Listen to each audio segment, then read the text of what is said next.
Hi guys, Mr. P's here again, week 8, lesson 4. So been a lot of this week's been about skilling you up on using commas and recognizing sentences and understanding sentences. So we're going to build on that today. We're going to slightly reflect on when or where when something happened, lists, and then move towards how to use commas where something happened. Okay? So, first of all, just as a reminder, I'd like you to complete the sentences below by writing a correct list. You will notice that the things you list in each one need to be relevant to what the sentence is. For example, sat round the campfire. You wouldn't really say marshmallows as part of your list, for example. Okay? Pause the video now. Write a correct list for each of those 3 sentences. We'll do the answers right at the end of this session. Okay?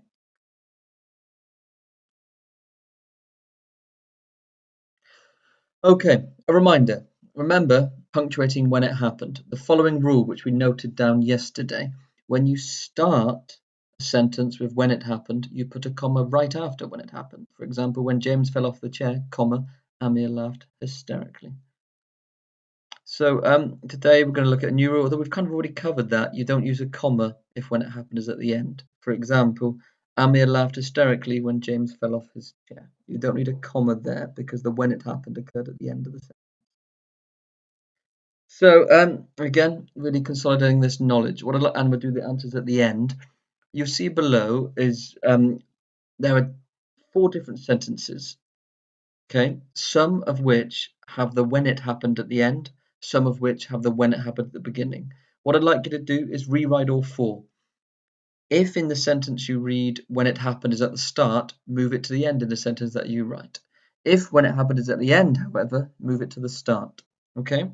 First sentence, Sue left gazed out of the window as he drank his coffee. Number 2, after break, the class trooped back to lessons. Number 3, the family went on holiday every summer. Number 4, before he ate it, John sniffed the food. Okay, have a go at completing that task and pause the video. So, we have worked on mastering that, the punctuating when it happened. Today we're going to think about punctuating where it happened. And that, it's pretty similar really in that respect, but it's great to know. So, punctuating where it happened. So what I'd like to do is pause the video and write down the 2 rules that are on this slide, please. Rule: when you start a sentence with where it happened, you put a comma right after where it happened. For example, at the front of the classroom, comma, because that's the where it happened, you will hand in your essays. The other rule is when you end with where it happened, you don't put a comma before where it happened. Okay? For example, Amir laughed hysterically in front of James. No comma needed for that. Okay, so what I'd like you to do is to rewrite these sentences a bit like the one with when it happened. Number 1, if where or when it happens at the start, move it to the end. Number 2, if where or when it happened is at the end, move it to the start. I'd like to pause the video now and complete those 6 sentences.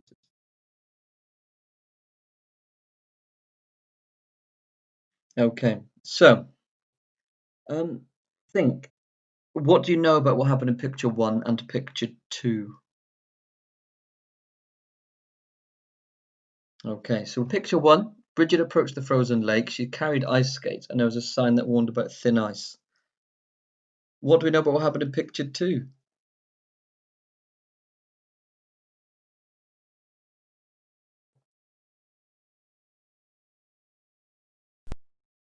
Okay, guys, sorry about that. My random dramatic pause. My daughter just came in and it put me off my flow there. So let's just go back. Picture 2. So we know what happened in picture 2 is that Bridget was in the hole in the ice and a passerby helped Bridget out of the ice. Okay. Types of words we would use across here: ice skate, smashed, rescued, cracked, sprawled, lake, skidded, and weight. Okay. So, key term. When you infer, you decide what the most likely explanation is based on what you know. So look at the 2 pictures again. What can you infer happened between picture 1 and 2?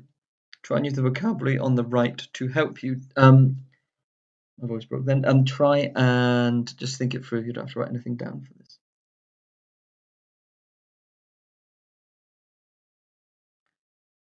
Okay, so we could infer that perhaps Bridget went onto the thin ice, sprawled, her ice skates smashed through the ice itself, and a passerby came to her aid and helped her.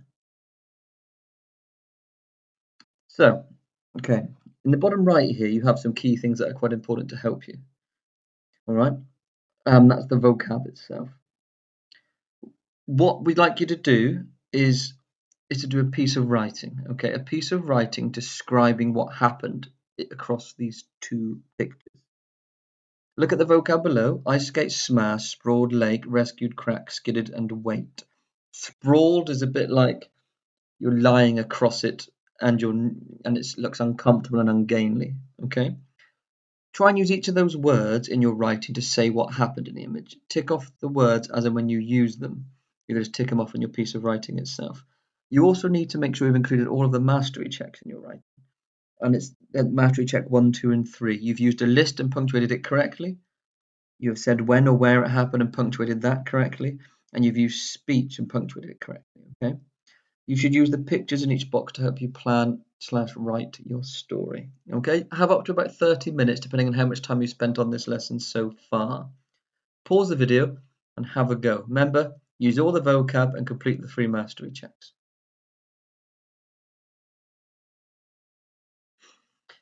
Okay, so well done for that. Please do submit that to your teachers for them to have a look at. So I'm going to go for the answers from the earlier using commas stuff now. So complete the sentences by writing the correct list. Number 1, the men, the women, and the children sat around the campfire. The commas between the first 2 items in the list, not the third. Number 2, the campers sat on the logs, comma, the tree stumps, and the rugs. Number 3, they ate soup, comma, sandwiches, and marshmallows.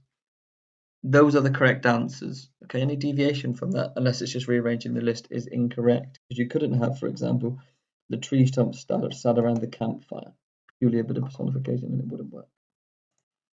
Okay, so the next task was to rewrite the sentences, moving the when it happened to the end if it was at the start and vice versa. So those are the answers. Answer to number 1. As he drank his coffee, comma, Sulef gazed out of the window.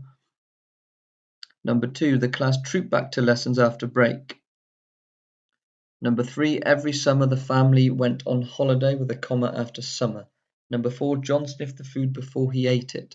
You'll notice that the entire phrase or clause that shows when something happened has to move in each of those answers. Okay, so this is about the where or when it happened. Okay, so remembering the rules, if where or when it happens at the start, move it to the end, and vice versa. Remembering that if either where or when it happened is at the start, you must have a comma at the end of where it happened or when it happened. Okay, the answers. The baby cried in the next room. Number 2, there was a pile of papers on the desk. Number 3, over the city, comma, the sun started to shine. Number 4, he bought coffee at the cafe. Number 5, next to the image, comma, there was a clock. Number 6, above a pan of boiling water, comma, melt the chocolate. Okay, so that marks the end of session 4, guys, and for this week's work. Very well done for the effort you've put in. I hope it's given you a greater sense of the core skills in English in terms of sentences and in terms of using commas in an accurate and awesome way. Have a nice weekend.